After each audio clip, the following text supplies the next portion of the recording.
The Biden administration has decided to punch left after Biden's tepid response to the reversal of Roe v. Wade. In fact, the White House has called pro-choice activists that were pushing Biden to do something substantial to protect reproductive rights. Well, they referred to them as out of step with the Democratic Party. Now, that jab was apparently made in a statement to the Washington Post, responding to the criticism of what Democrats have seen as a response that has been too little too late. The White House Communications Director, Kate Bedingfield, had said this to the Post, quote, "The president has been showing his deep outrage as an American and executing his bold plan, which is the product of months of hard work ever since this decision was handed down." Now, before I get into more, let's just go over the details of his bold plan, right? Again, not my words. That's the White House's words. Let's see how bold it is. Now, in the recent executive order he signed, what he basically listed was a series of directives aimed at HHS and the Justice Department to kind of look into maybe doing something at a later date, or like doing a study or commission, or delegating it, basically. The executive order calls for expanded access to abortion medication in states where abortion has not been outlawed. Okay. So that does nothing to protect people in states where abortion has been banned. Okay. And now, again, it also doesn't say whether this expansion will include eliminating the current medically unnecessary restrictions on the drugs or making them available over the counter. So we don't know that. Very vague. It also asked HHS, Xavier Becerra, to call for expanded access, to make updates to current guidelines. Current guidelines for emergency medical care in an effort to reduce deaths in pregnant women whose doctors refuse to intervene in medical crisis for fear of harming a fetus and incurring liability. However, it does not call for HHS to solidify these guidelines into a rule that would more forcefully protect women's lives. So again, guidelines, not rules.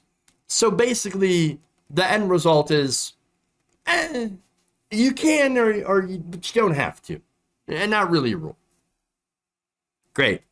Now, it also asked the Department of Justice to get volunteer lawyers to work pro bono to represent people trying to get or provide legal abortions, and also make some vague gestures at providing women defenses for things like crossing state lines or obtaining care in one state that is illegal in the one where they live.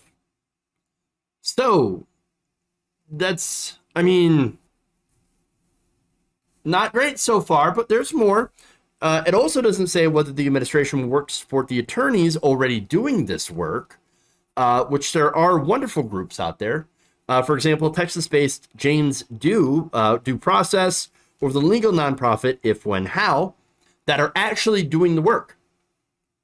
And it does not say how long it will make sure that the supply of volunteer, again, they can't do funding, right? Volunteer pro bono legal assistance, how they're able to make sure that women have access to this, are able to get this. So, okay, wow. Now, the order also talks about protecting privacy and combating disinformation. However, there is no mention of crisis pregnancy centers who, look, as we've reported before, their entire purpose is to lie and mislead people by presenting fake information to prevent women from getting the correct knowledge about what an abortion entails, how it affects the person. They spread lies like, oh, it causes infertility. It does all of this thing. It gives you cancer. And just all of this ridiculous disinformation about it. Okay, if you're going to fight disinformation, then why not take on these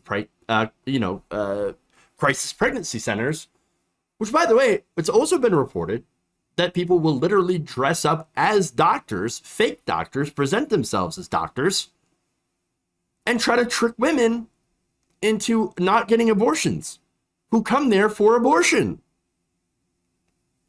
And by the way, in a lot of states where there are limits on when you can get an abortion, and all of these onerous regulations that are put on women, and by the way, it's not just women, it's also non-binary, trans men, anyone that has a uterus that are affected by this.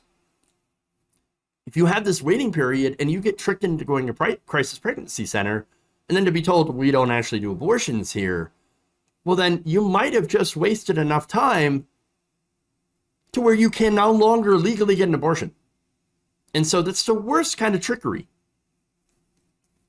Now, the Biden administration doesn't go after those groups as well that are lying. Now, the order also does call for HHS to expand access to contraception, but again, doesn't say how.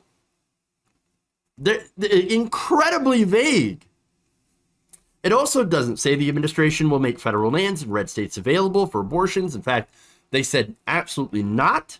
It also doesn't say that the DOJ will bring lawsuits against states that ban abortion medication on the theory that such bans violate the FDA's supremacy.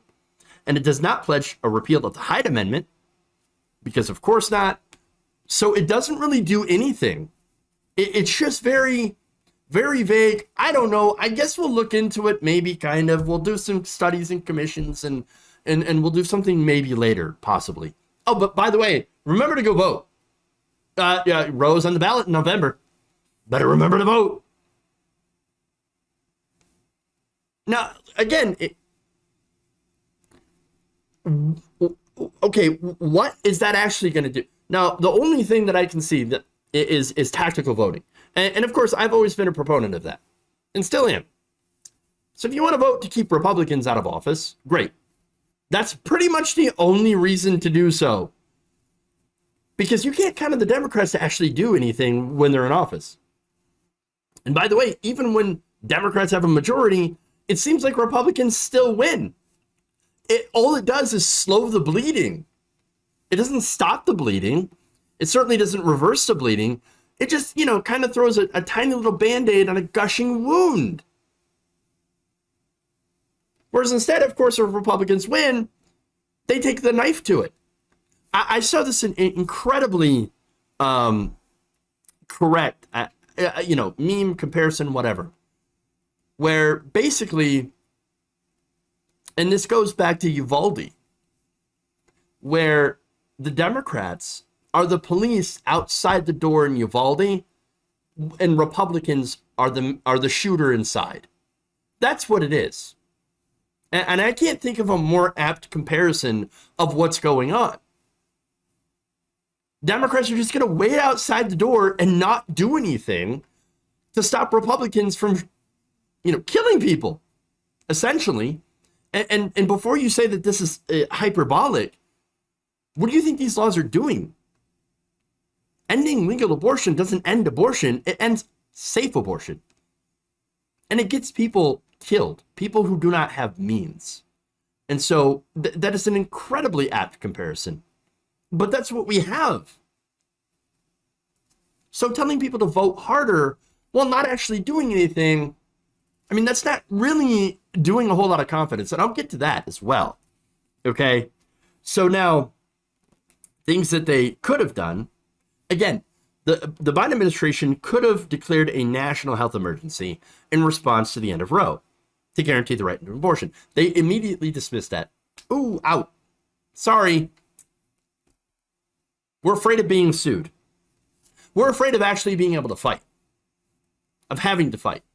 Hey, even if we lose, and by the way, if the Democrats do all of these things and they still lose, you know what? That's still better because you fought for it.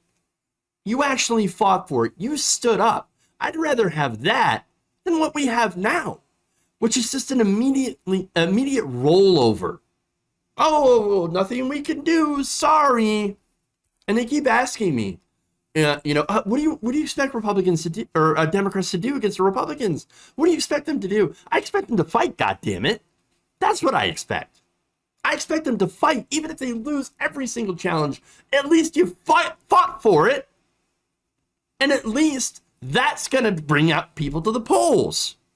Show me you're going to fight for me, and I will come out and support you. I'll give you more Democrats, but right now, you're showing me that even if we give you 2 more Democrats or 12 more Democrats in the Senate, that you're still going to do nothing. You're still going to come up with bullshit, nonsense excuses of why I can't do anything. Oh, we might have a supermajority, but these 4 Democrats or 5 Democrats, whatever, in these states, these 10, 11 Democrats, well, they're not pro-choice, and they'll vote against us. So yeah, there's nothing we can do. There's nothing we can do because Biden has absolutely no control over his own caucus. It's infuriating. And on top of that, the White House is saying, guys, we did nothing and you're still complaining? Why are you still complaining?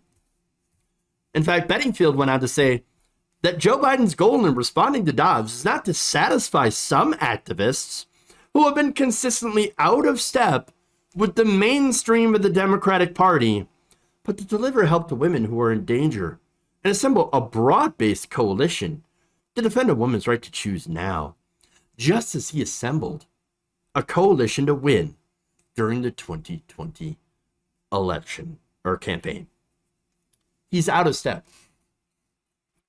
Oh, the pro-choice activists, you're out of step. You're out of step. Really? I can't.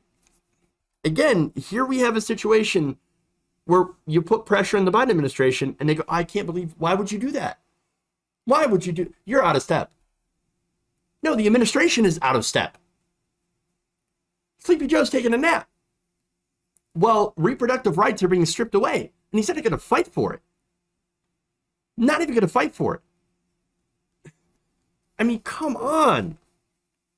Look, I've got all sorts of polling numbers, but I think one of the most telling poll numbers is how many people actually don't want Joe Biden to run in the election in 2024. So now look, 64% of Democrats in a New York Times Siena College poll are saying they would prefer a different person for the 2024 campaign. That's 64% of Democratic voters. Among younger voters, 94% of Democrats that's under the age of 30 say that they prefer a different presidential nominee. Get this guy out of here. I mean, come on. Look, the only reason we have Joe Biden, and I think a lot of you can attest to this, that Joe Biden was not our first choice. The reason that people voted for Joe Biden was not to vote for Joe Biden, it was to vote against Donald Trump. It was to vote against Republicans. And again, Donald Trump was a disaster. Look how he bungled COVID. But then you go to the Biden administration and how he's bungled everything else. No wonder he's incredibly unpopular. And you know what? The only thing he's got going for him is that he, in a rematch, he would barely, hypothetical rematch, would barely win against Donald Trump. Barely. Understand that's why people voted for him. And by the way, the only reason that he was a nominee is because Obama made a call and cleared the field for him. All to prevent Bernie Sanders from becoming the nominee. Bernie Sanders, who would have beaten Donald Trump, both in 2016 and in 2020. And guess what? If Bernie Sanders were president right now, you know who would actually be fighting? Bernie Sanders. Instead, what we have is Joe Biden, who continues to punch left for people that are pushing him to fight. I don't care if you lose. And by the way, this is what Republicans do. They put up a lot of challenges that lose, but they keep fighting, and it actually energizes and excites their base, who then turn out to put them in power. How many times did they try to repeal Obamacare? Like 40-something times. And yet, that gets people to turn out. Well, how about instead of, like just sitting there and browbeating people into voting for Democrats, how would Democrats actually fight and try to inspire their base? Actually put up some challenges, actually do something. Again, he could lose every single one of these challenges. Every single one of these challenges. But I would support him because he actually fought. He actually tried. Maybe you should try something, and who knows, you might actually win. But if not, you can say, look, I did everything I could. I can guarantee you that if you give me 2 or 4 more Democrats, we will get this done. 100%. And you can see it because I've already been fighting for you. We don't see that. And that's why I'm very, very concerned